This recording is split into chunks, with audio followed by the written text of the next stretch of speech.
तौबा करो, आज से पहले जो हो गया तौबा करो।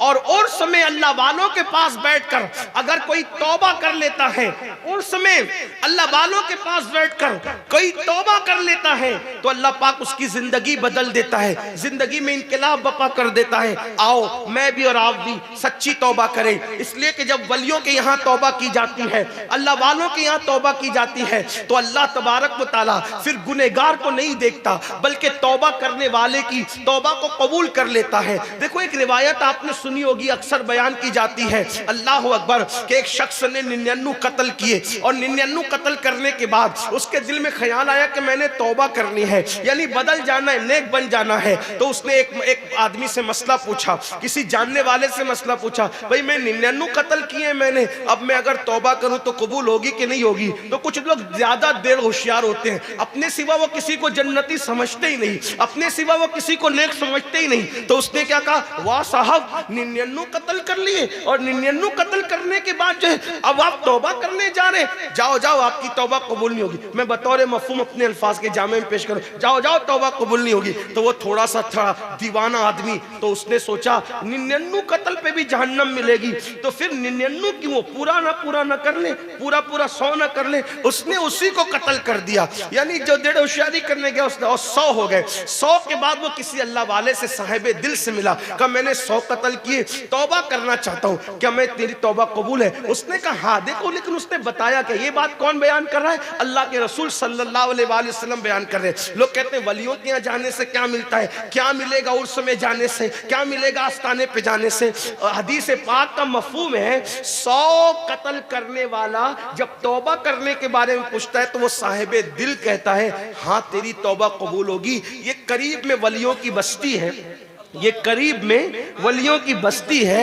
अगर तू उन वलियों की बस्ती में जाके तौबा करेगा तो अल्लाह तेरे गुनाह ना देखेगा बल्कि अल्लाह तुझे माफ कर देगा। मैं भी कह दूं ये करीब में वलियों की बस्ती है। वाह वाह, ये करीब में वलियों की बस्ती है। अरे वो वली थे लेकिन सैयदुल आलमीन की औलाद नहीं थे, ये तो वली भी हैं और मुस्तफा जाने रहमत की औलाद भी, मखदूम जान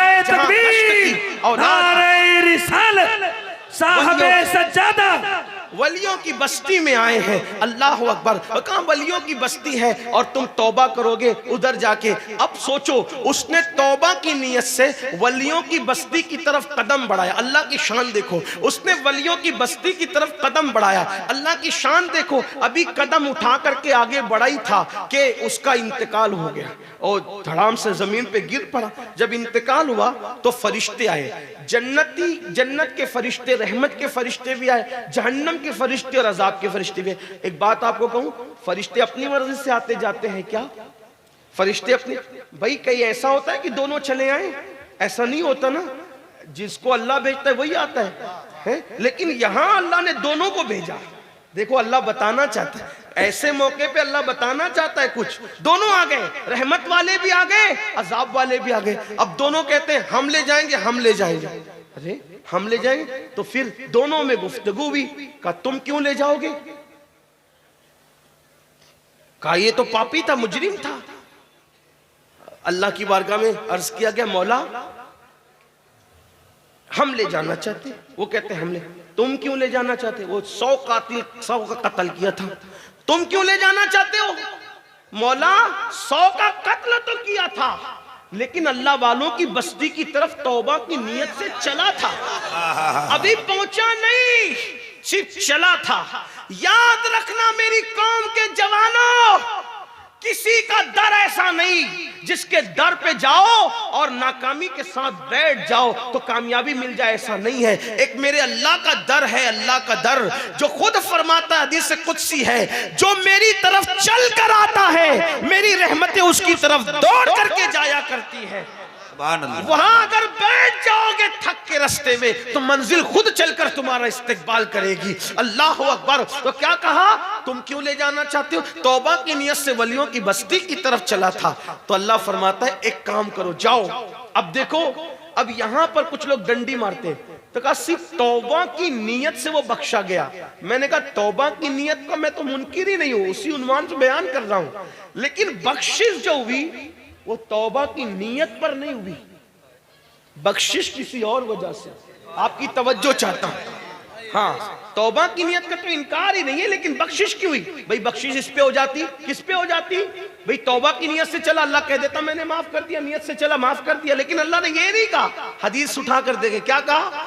इसके लाश से लेकर, इसकी लाश से लेकर इसके घर तक का फासला नापा जाए और इसकी लाश से लेकर वलियों के चौखट को नापा जाए, उनकी बस्ती को नापा जाए। अगर ये अपने घर के करीब हुआ तो जहन्नम में जाएगा, और ये वलियों की बस्ती के करीब हुआ तो जन्नत में जाएगा। फिर हुआ क्या? जब नापने के लिए चले तो अल्लाह ने जमीन को हुक्म दिया, जमीन सिमट जा और इसको वलियों के करीब कर दे, और जमीन सिमट गई और उसका लाशा वलियों के करीब हुआ तो उसको फिर जन्नत में दाखिल कर दिया गया। आप अंदाजा करें, सिर्फ बनी इस्राइल के औलिया के करीब होने की वजह से, लाशा करीब होने की वजह से 100 को कत्ल करने वाला जन्नत में जाता है। अगर हमारे दिल गौस और ख्वाजा के कदमों में धड़कते रहे तो इंशाअल्लाह दुनिया भी कामयाब है और आखिरत भी कामयाब है।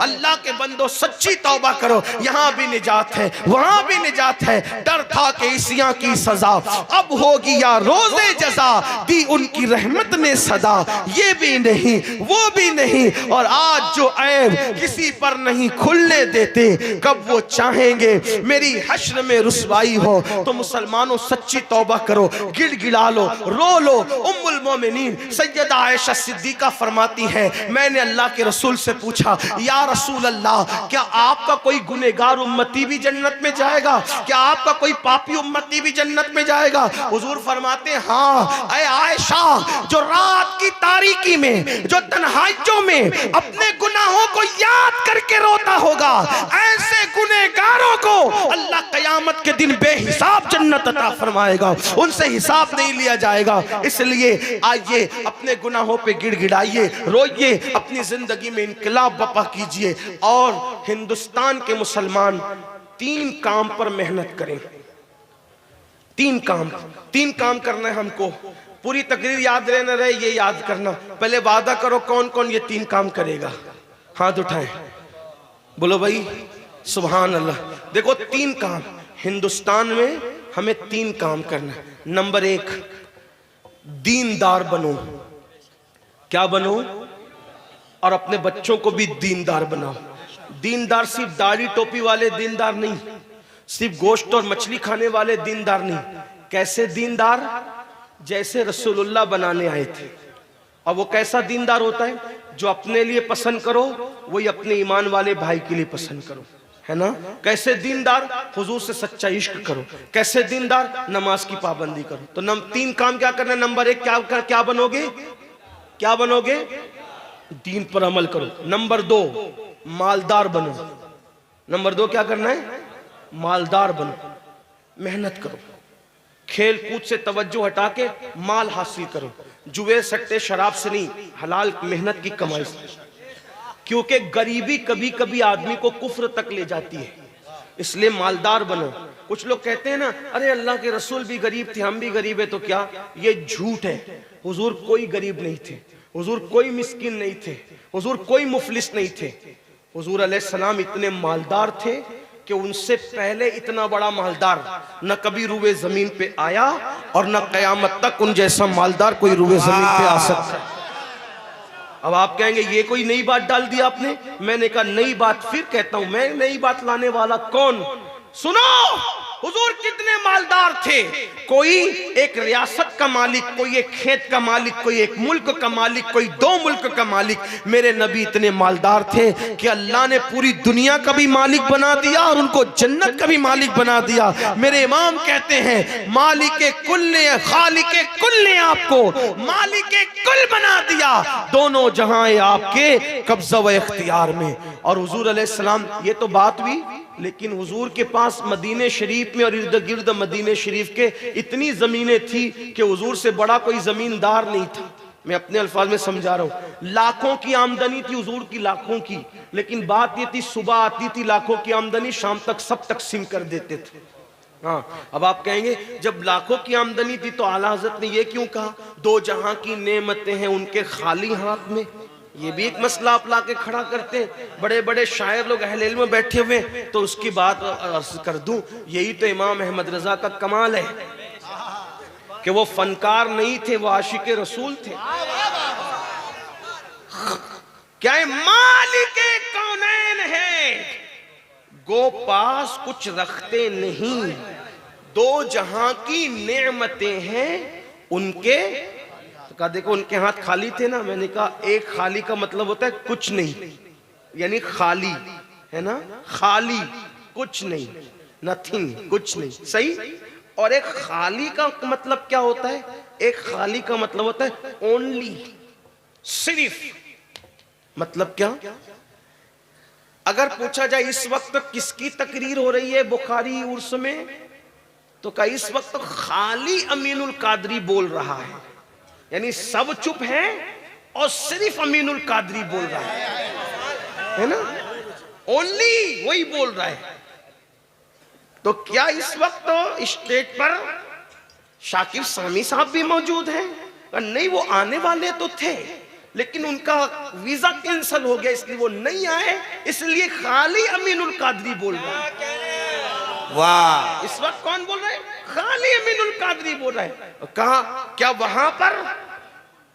वहां पर इंसानों के सिवा और भी कोई है? का नहीं, खाली इंसान है, सिर्फ इंसान है, सही है। आप खाली का मतलब समझ में आया? कहा कि खानका में कौन है, तो कहा खानका खाली पड़ी है, उसमें कोई नहीं है, कुछ नहीं है उसमें, और यहाँ खाली इंसान, सिर्फ इंसान है। इतनी बात समझ में आई? एक खाली का मतलब होता है कुछ नहीं, और एक खाली का मतलब होता है ओनली, सिर्फ। बात समझ गए? समझे कि नहीं समझे? बंगाल वालों समझे कि नहीं समझे? हाँ, ये तो दिल्ली और लखनऊ वालों के भी बस का नहीं है, क्योंकि इमाम अहमद रजा की बोली है। तो बंगाल में बोलने की बात अलग है। अब मेरे इमाम कहते मालिक कौनैन है, गो पास कुछ रखते नहीं, दो जहां की नेमतें हैं उनके खाली हाथ में। वो मालिक कौनैन है जो आता है सब तकसीम कर देते हैं, अपने पास कुछ नहीं रखते, इसलिए कि दोनों जहान की नेमतें सिर्फ और सिर्फ अल्लाह ने उन्हीं को अता फरमाया है, उनके सिवा दो जहां की नेमत किसी को अता नहीं की गई है। इसलिए कि जिसको जो मिला है उन्हीं से मिला है। खल्क के हाकिम हो तुम, रिज्क के कासिम हो तुमसे मिला जो मिला, तुम पे करोड़ों दुरूद। आसमां खान, जमी खान, जमाना मेहमान, साहिबे खाना लक़ब किसका है, तेरा तेरा, और मैं तो मालिक ही कहूंगा कि हो मालिक के हबीब, यानी महबूब मुहिब में नहीं मेरा तेरा। और कौन देता है, देने को मुंह चाहिए, देने वाला है सच्चा हमारा न। तो हमारे नबी से बढ़कर कोई मालदार नहीं, कोई मालदार नहीं। ठीक, इतनी बात समझ में आ गई, वरना और भी दलील पेश करता। तो नंबर 1 दीनदार बनो, नंबर 2 मालदार बनो। नौजवानों खासतौर पे जो बूढ़े हो गए, उनको चैलेंजेस का मुकाबला नहीं करना, चैलेंजेस का मुकाबला हमें करना है। नौजवानों जल्दी उठो, जल्दी सो, खूब मेहनत करो, मालदार बनो, खूब मालदार बनो।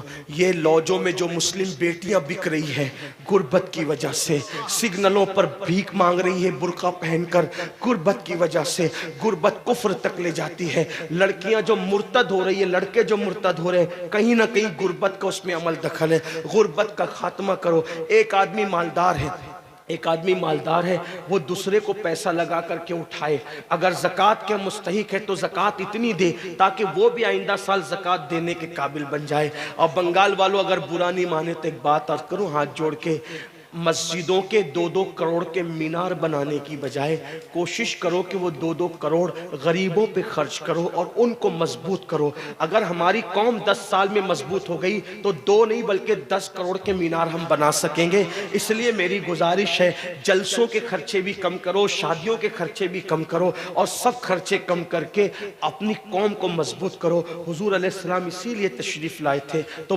दीनदार बनो, मालदार बनो। और नंबर 3 एजुकेशन पे बहुत मेहनत करो, कोई भी जाहिल न रहे, कोई भी अनपढ़ न रहे, खूब खूब पढ़ाओ अपने बच्चों को। 10वीं 12वीं तक कभी मत रुकना, बल्कि अपने बच्चों को IAS बनाओ, IPS बनाओ, डॉक्टर बनाओ, इंजीनियर बनाओ। डॉक्टर भी BOMS वाला मत बनाओ, बल्कि MD और आला से आला डिग्री दिलाओ। अब आप कहेंगे मौलाना पैसे नहीं है, मैं आपसे कहता हूं हर साल ईद पे नया कपड़ा ना बनाना पड़े ना बनाओ, धुले हुए कपड़ों पे ईद कर लो, लेकिन अपने बच्चों की तालीम पे खर्चा करो। इसी तरीके से किसी और जगह पर पैसे लगाने की बजाय 10 साल अगर इन 3 निकात पर आपने मेहनत कर दी, दीनदार बनो, मालदार बनो और एजुकेशन को आम करो, हर बंदे को पढ़ा लिखा बनाओ। आप कहेंगे मौलाना नौकरी नहीं मिलती, मैं कहता हूं हम नौकरी के लिए नहीं पढ़ते, हम अच्छा इंसान बनने के लिए पढ़ते हैं। इसलिए कि पढ़े लिखे की तिजारत में अनपढ़ की तिजारत में फर्क है, पढ़े लिखे की गुफ्तगू में अनपढ़ की गुफ्तगू में फर्क है,